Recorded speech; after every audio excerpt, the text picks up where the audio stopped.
Ja, razmerja med družbo in družbenikom so bila vedno malo posebna, zato ker družbeniki so, saj tisti večinski, nad 25-odstotni, so v enem posebnem razmerju z družbo in se štejejo za povezane osebe. To pa pomeni, da z davčnega vidika morajo zelo paziti recimo pri oblikovanju cen ali pa pri izplačevanju kakršnihkoli dohodkov.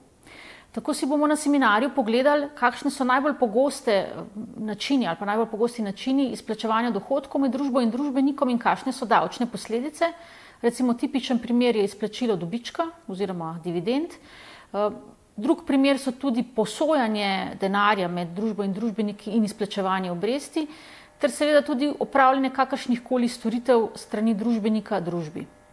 Ne nazadnje pa, kar se zelo veliko zdaj trenutno govori v Sloveniji, bomo si pogledali tudi, kaj je z prodajo lastnih deležev v družbi oziroma zakaj so lastni deleži kot taki trenutno zelo problematični z davčnega vidika tudi v luči nekaterih zadnjih sodb slovenskih sodišč.